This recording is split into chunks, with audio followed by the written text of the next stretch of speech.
It's that one night where things aren't always what they seem. Blood flows without wounds. Pumpkins are paired with power tools. Here we go, it's gonna get loud. Cuddly theme parks turn creepy. Come on down to the farm. Monsters are made of latex and paint. Terror becomes a virtue. And laughter morphs into screaming.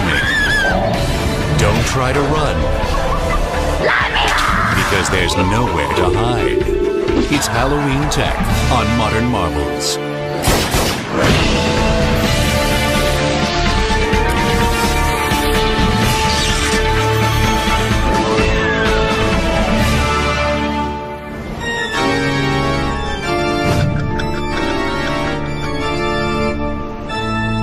October 31st. It's the night that encourages us to create, frighten, and be frightened. It's Halloween, but this holiday is more than child's play. The proof is in the cash register. Halloween generates over $5 billion in sales every year in the United States alone. It's second only to Christmas, which annually pulls in a staggering $450 billion, simply because of the presents.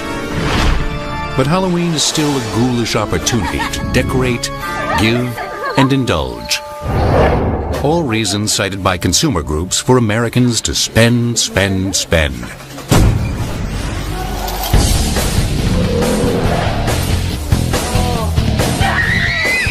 Every year, Knott's Berry Farm in Orange County, California, cashes in on the festivities.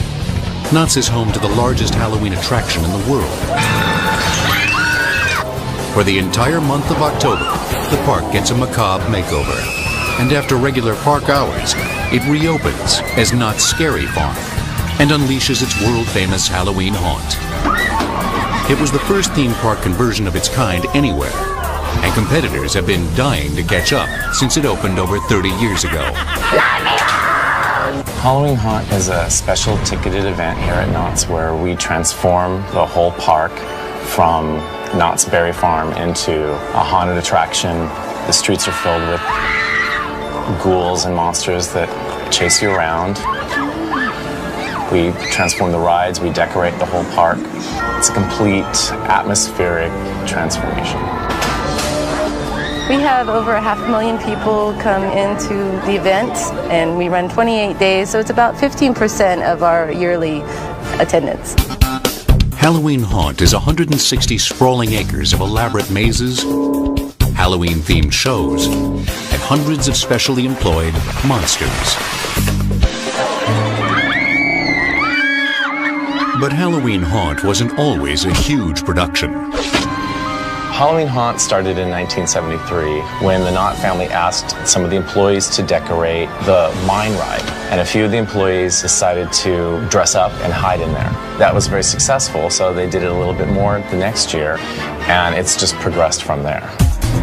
Today, the park's design team works year-round on the haunt, and the majority of that time is spent on the mazes.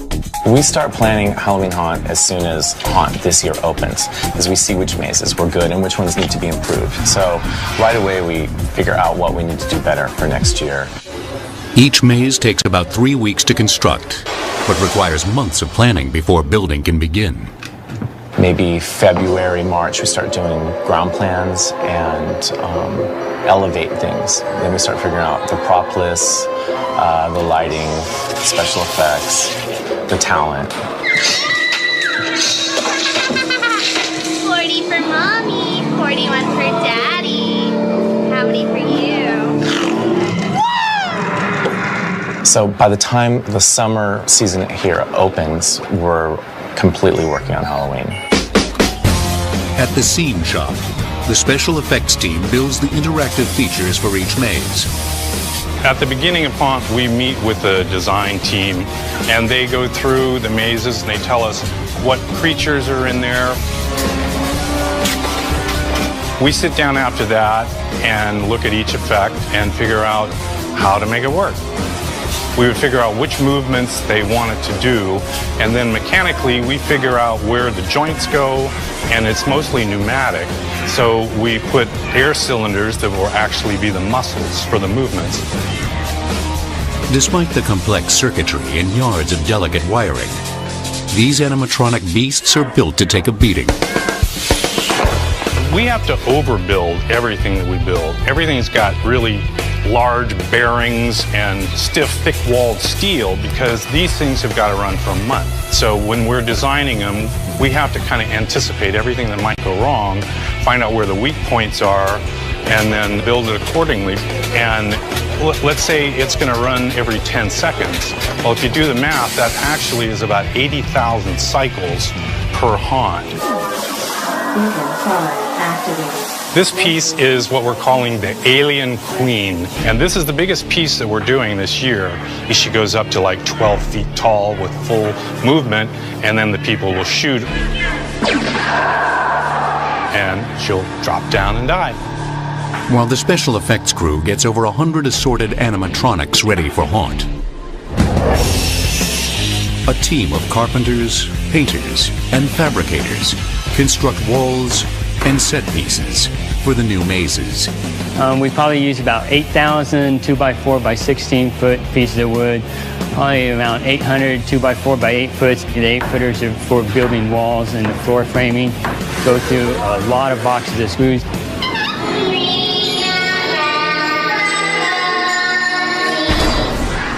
Sound designer Adam Hankinson cranks the fright factor in these mazes up to 11 with unique soundscapes, a combination of music, voice, and sound effects. I have the new vampire maze on the system.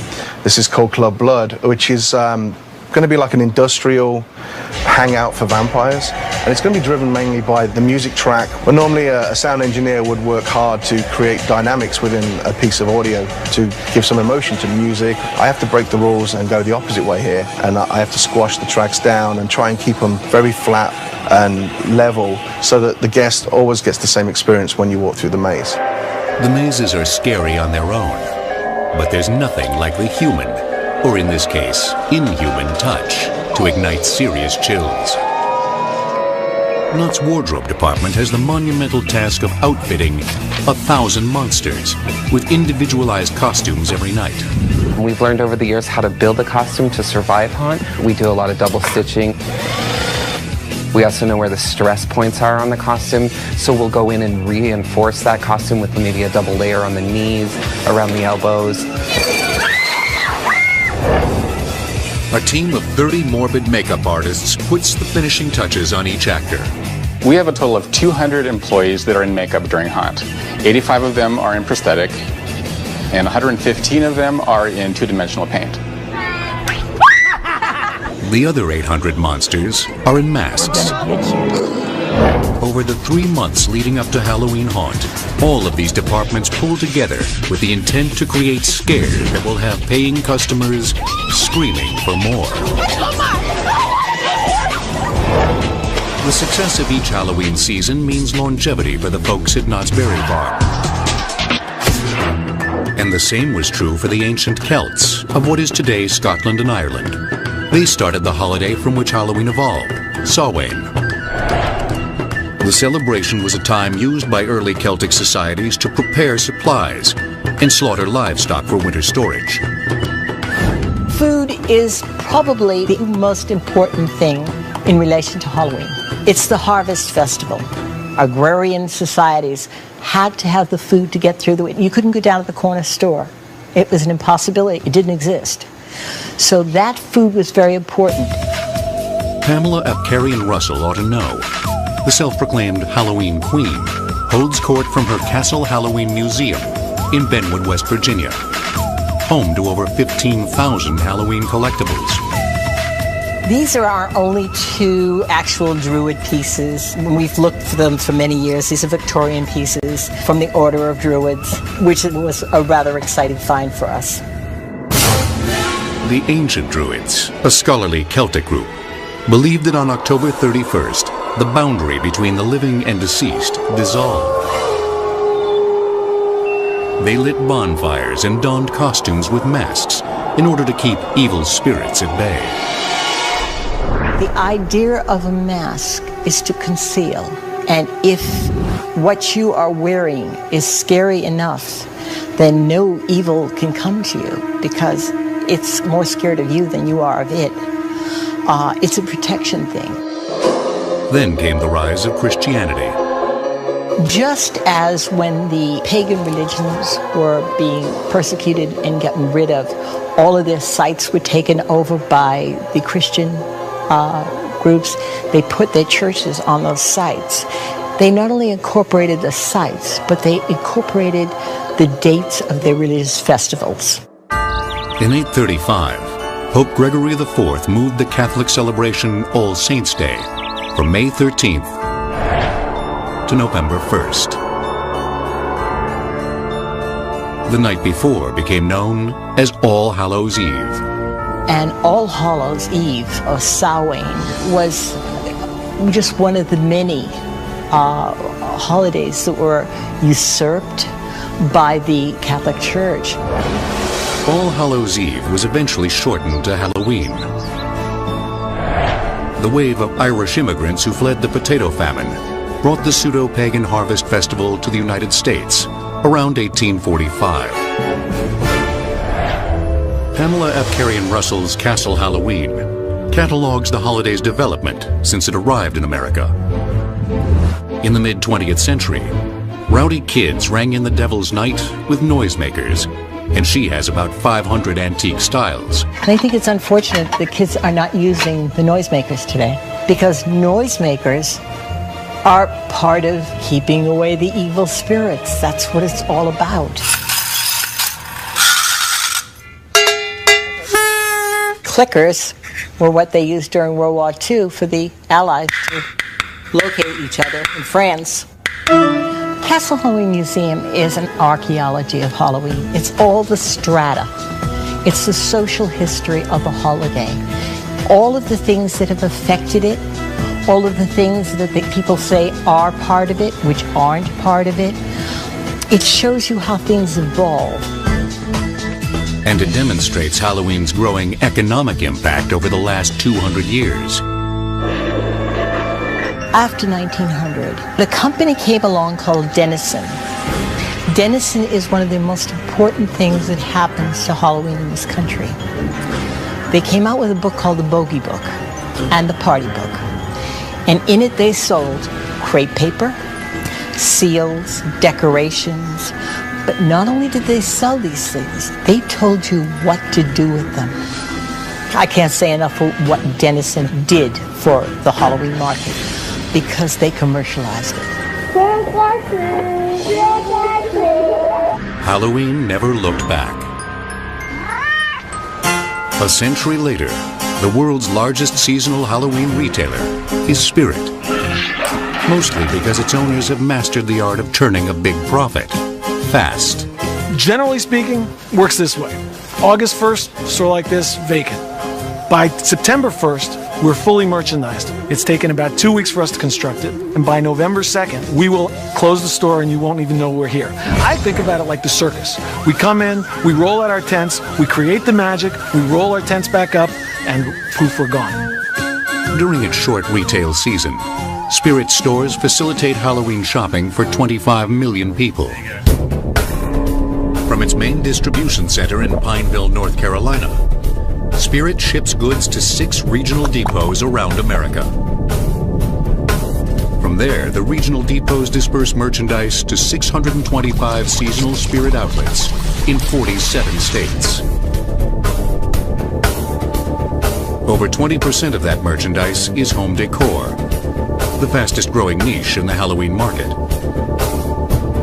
What really changed about Halloween is when Halloween decor really took off, and it became all about the wow factor. When I was a child, most families were limited to putting a ghost cutout in the window and maybe a carved pumpkin on their porch. Nowadays, you can do whatever you want. I have a few conditions of my own. Families have the ability to start their theme for that year in their front yard, carry it all the way through their house, and you're really only limited by your own imagination. Or procrastination. People are just accustomed to getting things when they want it on their timetable, not necessarily on a retail timetable. So much of our business happens the last 10 days that we strive to be fully in stock in those last 10 days. Trick or treat! The mad spending rush between October 21st and Halloween Day accounts for over 70% of the season's sales. Thank you. Have a great day. And as Halloween maniacs scramble to find costumes, they'll also be shopping for accessories to give their outfits a gory glamour.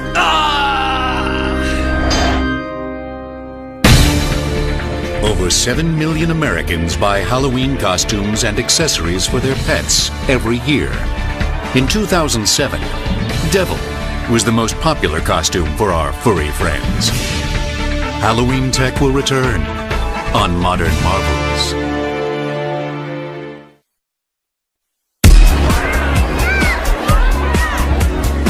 New York's Halloween parade in Greenwich Village is the largest such spectacle in America. For one night, the parade spans over a mile, attracting 2 million spectators.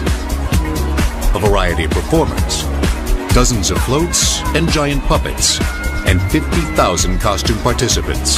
The costumes range from the conventional to the ridiculous. And it's no wonder, considering a full third of Americans dress up for Halloween.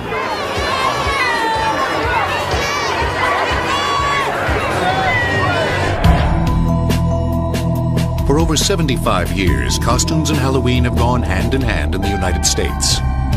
And surely film and video manufacturers have made a fortune off our desire to document the get-ups. Costume designers like Spirit Halloween are always chasing the next big seller.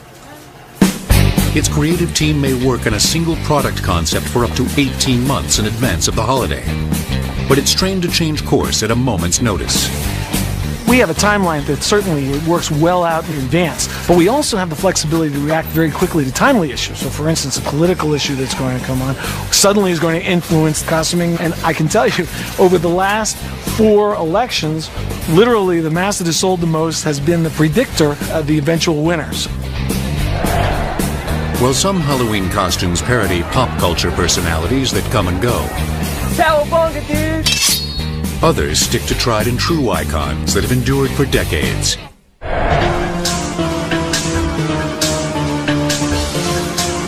Every spring, buyers for Halloween stores around the United States watch as costume manufacturers like Shirley of Hollywood parade their latest looks down the catwalk.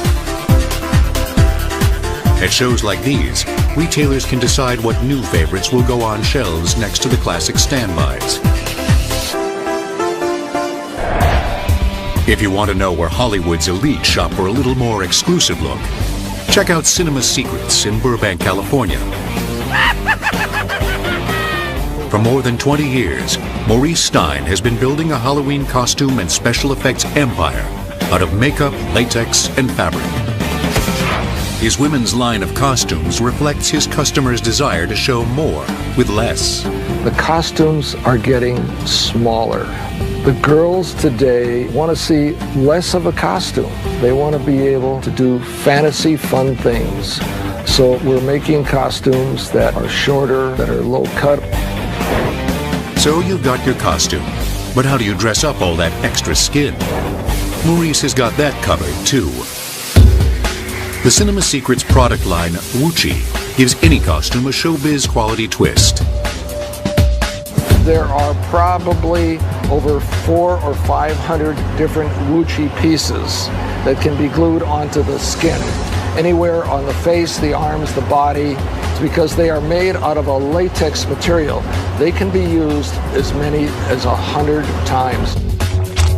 To make the Wuchis, workers pour the latex for each individual piece by hand. What we see her doing now is tapping the edges to get this little flowery edge. What that does is it breaks up that real hard edge so that when this is glued onto the skin, it helps to camouflage that edge perfectly. Once that's done and this dries on here for about 20 minutes, all this extra liquid will be poured out of here and it will dry for approximately an hour to an hour and a half. Once the pieces are fully cured, workers trim away any excess latex, and the wuchi is ready for airbrushing. Stein's wuchis allow anyone to apply prosthetics like a pro. First, you gotta make them stick. Spirit gum's been used for years and years and years in theater. It's a resin-based material and probably one of the least expensive adhesives used for makeup or on the face. Once you glue on the appliance, apply makeup to camouflage the edges. He's definitely going to bruise if somebody slammed a bolt into your face.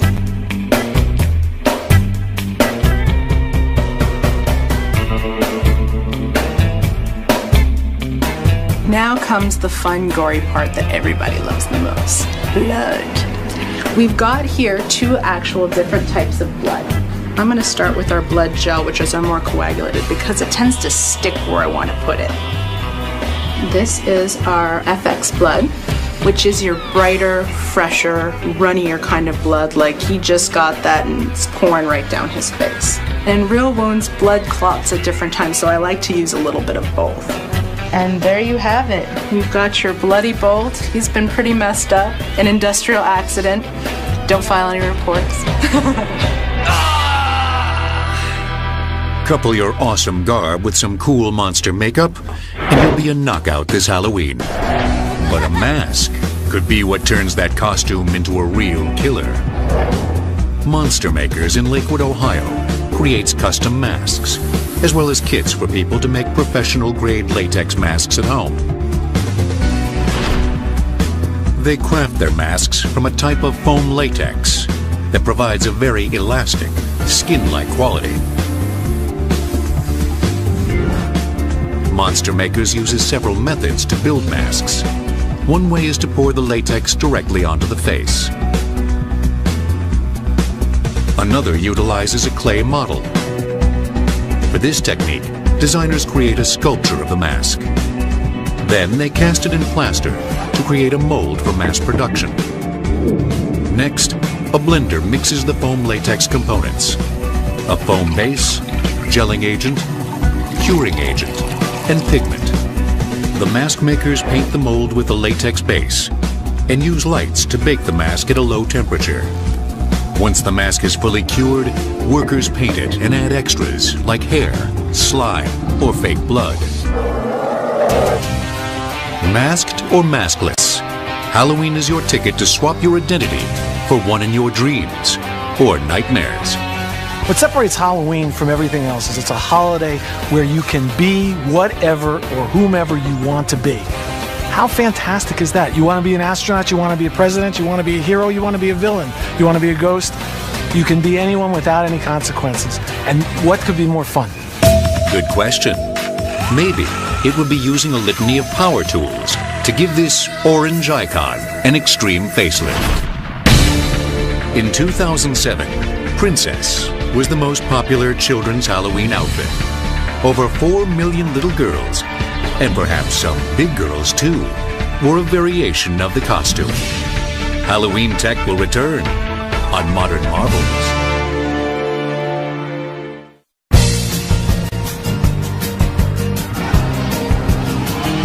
On Halloween 2006, Boston, Massachusetts broke the world record for the most jack-o'-lanterns lit at the same time, a whopping 30,128. That may seem like a lot of pumpkin, but it's just a fraction. 1 billion pounds of the symbolic gourd are grown in America every Halloween season. And almost half of those pumpkins, about 490 million pounds, come from Fry Farms in Keens, Illinois. Every spring, Fry Farms begins prepping for the fall season. We've got very non-intrusive farming practices. There's no disking involved in many of our no-till fields, which helps with erosion from rainfall. The pumpkins are actually direct seeded into a bed of whatever was left over from the previous year, whether it be corn trash or bean trash, whatever's left on the land, and we'll drill directly into that. Fry's farming practices aim to reduce stress on the pumpkins and encourage healthy growth.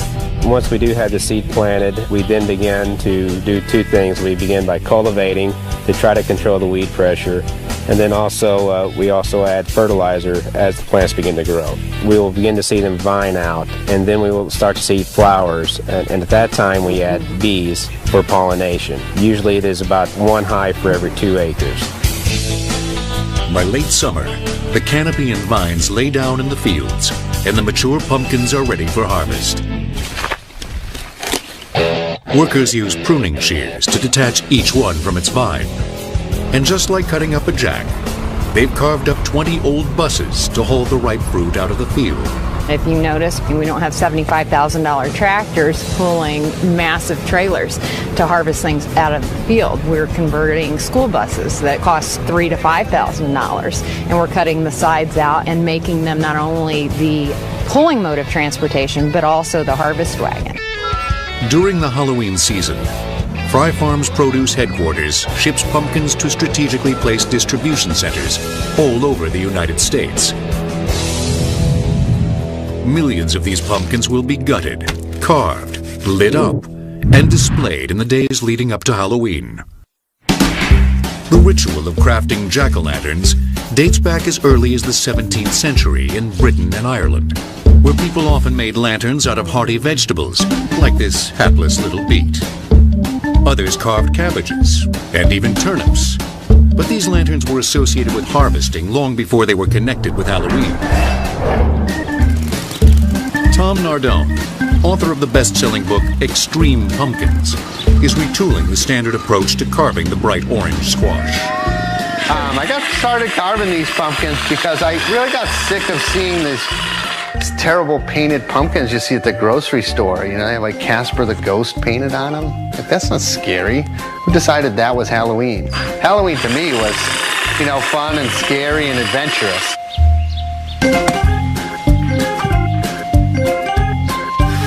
Nardone's crusade is to take back October 31st from the goody-goodies with tricked-out pumpkins sporting everything from blood to radioactive waste.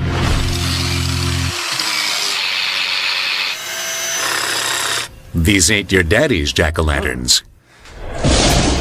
Inside Tom's mad laboratory, his 750-square-foot garage, he's crafting one of his signature creations, the puking pumpkin. This is really easy. If you guys are at a pumpkin carving party and you don't really want to carve pumpkins, but you have to, just make one of these. Okay, squinted eyes, big nostrils because you want some of the vomit to come out the nose, and then a big giant mouth. And then what you do is you carve the pumpkin and you just pull all the seeds and guts out of the mouth. It's so easy. The puking pumpkin's charm is in the guts, but some pumpkin patterns require an empty gourd. For those, Nardone invented a nifty gadget dubbed the gooper. Most people use an ice cream scoop or a little scoop to scoop out the goop inside the pumpkin, but I made this thing. So it just spins around and scrapes the inside of the pumpkin, gets all the guts out. This is just one of the power tools Nardone uses to shave time and energy from the carving process. This is my favorite and the tool I use most, the jigsaw. Just going to do most of the cuts. I try to do the delicate stuff first, so I'm going to do all these flames, start at the bottom and go up. Then I'll do the face, just like a powered version of one of those kids' little pumpkin carving tools. For large jobs like stem removal, Nardone prefers the reciprocating saw. I use it when the going gets tough, and in this case, around the stem, it's really woody, so this will take care of that in no time. And when he needs to skin a pumpkin, Tom breaks out a device usually reserved for delicate woodworking, a Dremel tool. So it spins real fast, and this is actually called the pumpkin carving bit, if you believe that. When you shave just the skin away, the light will shine through there quite well, because pumpkins are mostly water. So then you'll get 3 different shades. White, yellow, orange is what you'll get when you light it. Every year, Nardone invents new gear to jack up his jacks. A sump pump allows for continuous projectile vomiting.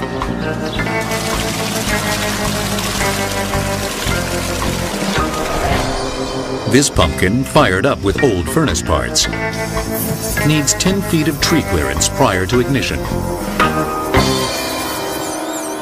Nardone contends anyone can carve up a pumpkin to suit their tastes, scare their neighbors, and impress their friends. And how's this designed for scary? Yeah, you know, sometimes if you're doing like a real person's face, not some sort of mutant weirdo like this one, you want to make the nostrils round. In general, if you want to make someone's face ugly, you make it not symmetric. I never beat myself up if the design's not going right. This is a $5 pumpkin. I'll just make another one. Another Halloween classic emerges from this factory. A confection so inextricably linked with the occasion that Halloween accounts for 3/4 of its sales. Any guesses what it is? In 2007, Joe Jutras of Rhode Island grew the biggest pumpkin ever recorded, 1,689 pounds. Jutras's giant pumpkin beat the previous record set in 2006 by 187 pounds. Halloween Tech will return on Modern Marvels. Candy, candy, and more candy. Halloween is a free pass for kids to gobble up sweets by the bagful. Over 36 million children go out trick-or-treating, and over $21 million will be spent on sweets. And that includes the quintessential Halloween treat, candy corn. At the Brock's factory in Chattanooga, Tennessee, workers produce 2 billion kernels of candy corn every year. And Halloween will count for over 75% of sales. We make about 50,000 pounds of candy corn a day. That's about 12.6 million pieces of candy corn. Candy corn was invented in the 1880s, and its tricolor design was considered revolutionary. It was originally made by hand, in small batches. But the cooking process is now fully mechanized. The entire kitchen is computer controlled, and in that system, it controls each step of the process. This is the first stage in the cooking process. It's where we blend the sugar and the corn syrup. We put about 750 pounds in each batch of the product, and about 400 of that is the corn syrup, and about 350 of that or so is the sugar. The Mazzetta cooking process is next. This technique turns candy corn's liquid base into a fluffy solid. There we bring together ingredients like sugar and gelatin with those with air. It creates sort of a meringue, and that meringue is what gives the candy corn its body and its structure. Next, candy makers combine the mixture with fondant, a firm sugar-based icing. Then workers add color to create candy corn's signature orange and yellow layers. The kernels begin to take shape through a cornstarch molding process. The cornstarch molding machine fills trays of 1,260 individual candy corn molds with cornstarch. A conveyor moves each tray under a board of kernel-shaped air nozzles. The nozzles knock away excess cornstarch and leave only a thin layer in each mold. A series of 3 pumps then injects each individual mold with layers of white, orange, and yellow liquid candy.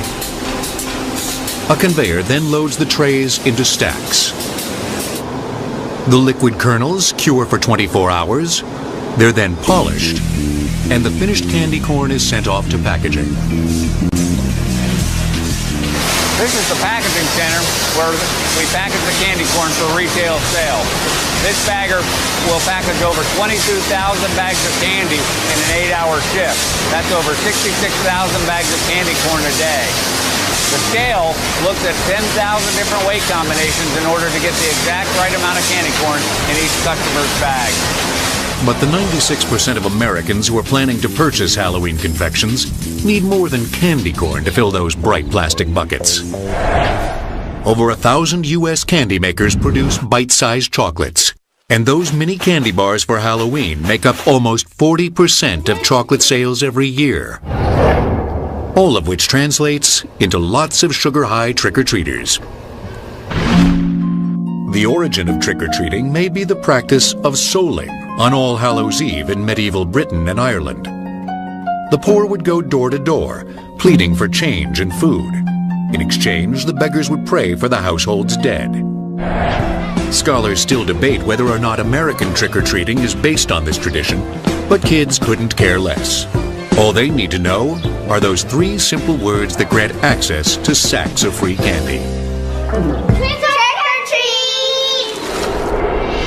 Another spooky sweet to emerge this time of year is the sugar skull for the Mexican celebration Dia de los Muertos, or Day of the Dead.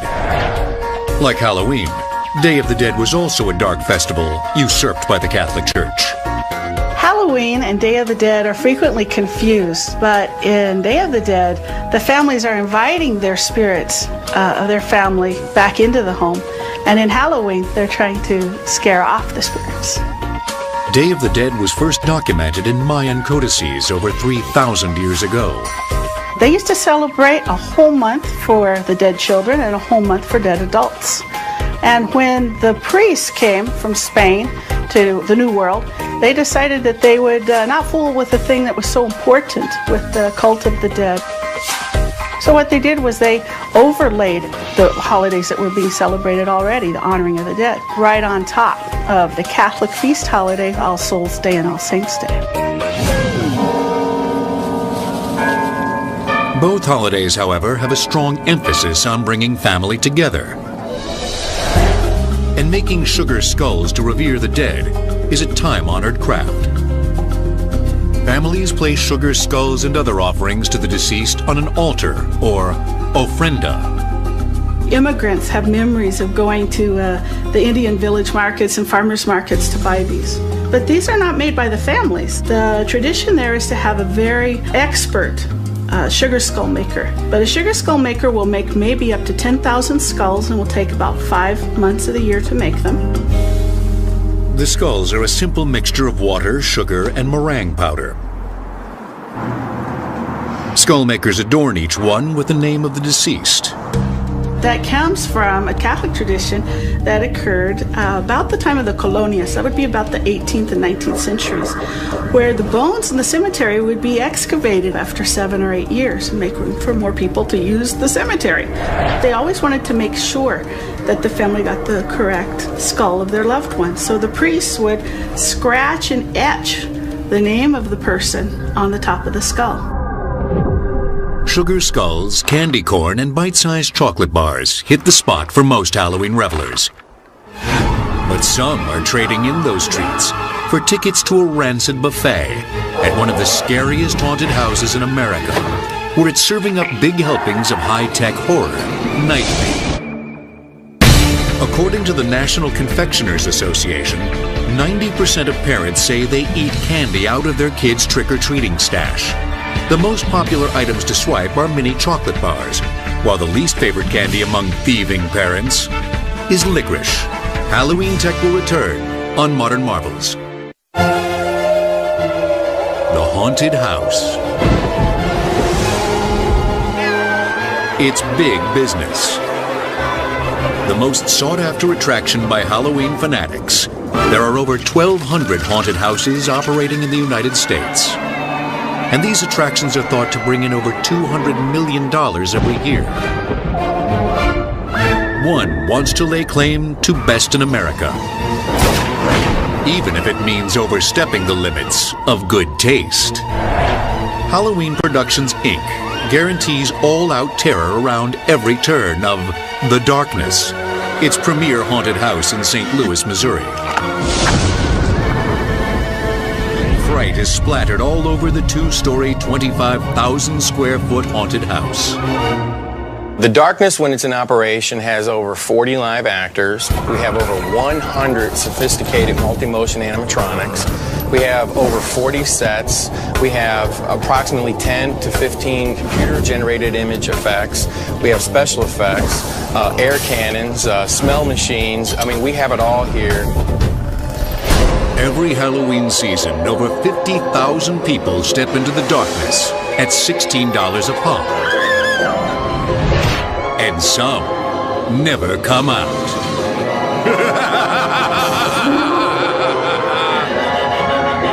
Just kidding.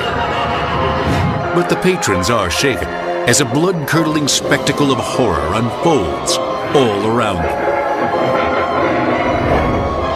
The high-tech hijinks inside these walls are on par with cinema-caliber special effects. Hollywood has moved from all these special effect artists and all these sculptors and creative people and pushed them out of the business. They got replaced by CGI. And so now these Hollywood special effect artists that worked on the biggest movies in the business, they're making props and products for the haunted house industry. And they have really pushed the creativity of the attractions.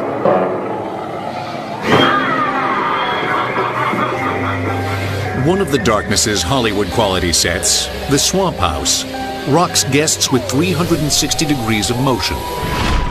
Airbags positioned in each corner of the room inflate at different cycles, which makes visitors feel like they're floating on a bayou. Each airbag can actually support 6,500 pounds apiece, so the entire house can support a weight of about 25,000 pounds. The airbags themselves have rubber bumpers in them to stop them from going down too far, but they'll essentially go up until it explodes. These chains can each support 15,000 pounds apiece, so there should never be a situation where the airbag can break them. To mount the airbag to the chains, we used a 2.5-inch thick steel base plate. In this mad manner, the guests set off most of the special effects. All of our animations at the Darkness are on motion sensors, which means anytime a customer walks past, like this one right here underneath the moss, it triggers the animation to come up and scare them. It ensures that everything goes off right when we want it to. The scare factor inside the Darkness is compounded by its disturbing set designs, especially those made to look like they're coated in blood and vomit. John Ives has mastered what he likes to call gorification and turns stomachs with his deathly dinner party. Ives makes everyday household items into ultra-realistic looking putrid food. Basically what I'm making is a gory table, like an old table that maybe some zombies or someone like that was eating on it and they just went crazy, and then a lot of the food was rotten. Maybe someone threw up on a table. Drywall mud and paint form the base for John's larger piles of partially digested rotting chow. He adds rice, oatmeal, cereal, and other dry goods for that extra touch of nauseating realism. You want to make different looking textures and different looking things. You can use just about anything. As long as you mix it with the shellac and everything, it'll be okay because it'll preserve it. The shellac also keeps the scene looking fresh. This gut-busting dinner from hell is topped off with a very special recipe for fake blood. Our permablood is unique in that it dries, but it never looks dry. It always stays glossy. It's flexible, so it can actually be used on fabric or props, and it's essentially a permanent paint. Once it's on, it never comes off. The blood has 3 liquid components: an acrylic base, a medical-grade adhesive, and a binding agent. The last thing that we add is, sort of the heart of it, is the pigment. It's a careful combination of magenta, yellow, and blue dry pigment. It gives it a real nice, real rich, sort of fresh blood look.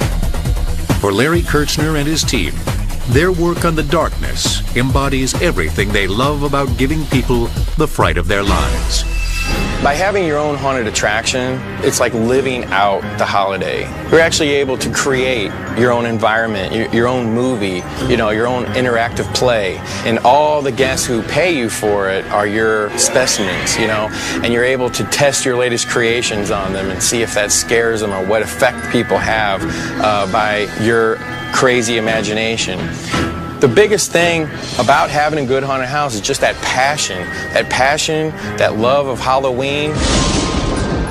Love and Halloween may seem like strange bedfellows, but really they're not.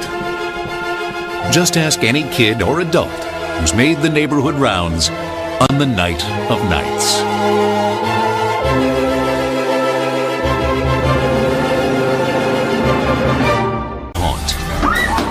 It was the first theme park conversion of its kind anywhere, and competitors have been dying to catch up since it opened over 30 years ago.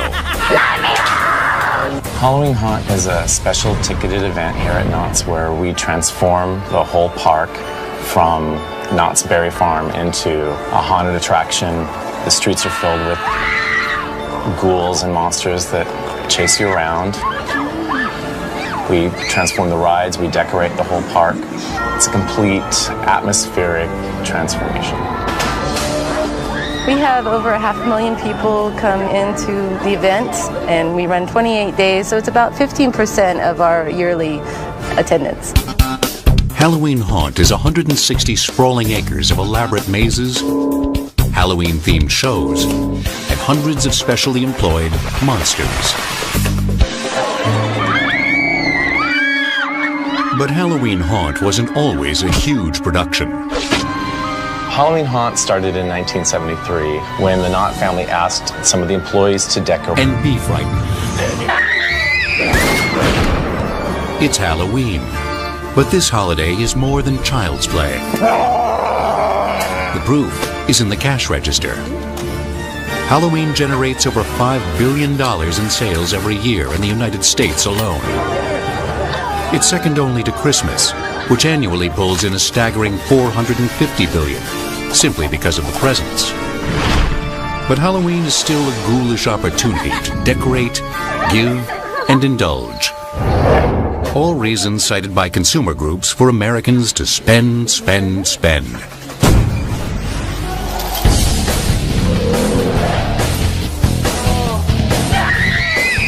Every year, Knott's Berry Farm in Orange County, California, cashes in on the festivities.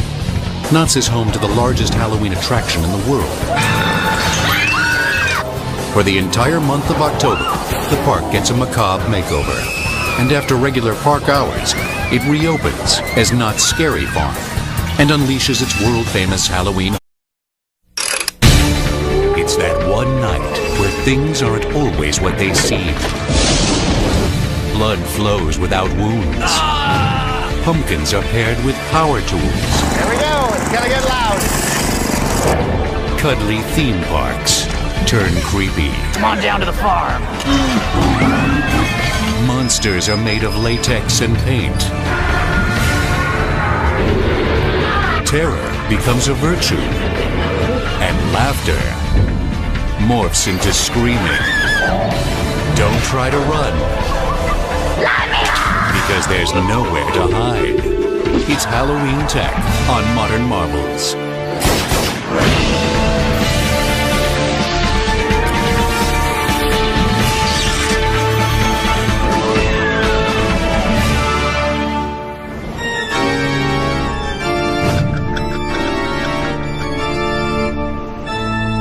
October 31st. It's the night that encourages us to create, frighten, and shop. The special effects team builds the interactive features for each maze. At the beginning of Haunt, we meet with the design team, and they go through the mazes and they tell us what creatures are in there. We sit down after that and look at each effect and figure out how to make it work. We would figure out which movements they wanted to do, and then mechanically we figure out where the joints go, and it's mostly pneumatic. So we put air cylinders that will actually be the muscles for the movements. Despite the complex circuitry and yards of delicate wiring, these animatronic beasts are built to take a beating. We have to overbuild everything that we build. Everything's got really large bearings and stiff, thick-walled steel because these things have got to run for a month. So when we're designing them, we have to kind of anticipate everything that might go wrong, find out where the weak points are, and then build it accordingly. And let's say it's going to run every 10 seconds. Well, if you do the math... The mine ride, and a few of the employees decided to dress up and hide in there. That was very successful, so they did it a little bit more the next year, and it's just progressed from there. Today, the park's design team works year-round on the Haunt, and the majority of that time is spent on the mazes. We start planning Halloween Haunt as soon as Haunt this year opens, as we see which mazes were good and which ones need to be improved. So right away we figure out what we need to do better for next year. Each maze takes about 3 weeks to construct, but requires months of planning before building can begin. Maybe February, March, we start doing ground plans and elevate things. Then we start figuring out the prop lists, the lighting, special effects, the talent. 40 for mommy, 41 for daddy. How many for you? So by the time the summer season here opens, we're completely working on Halloween. At the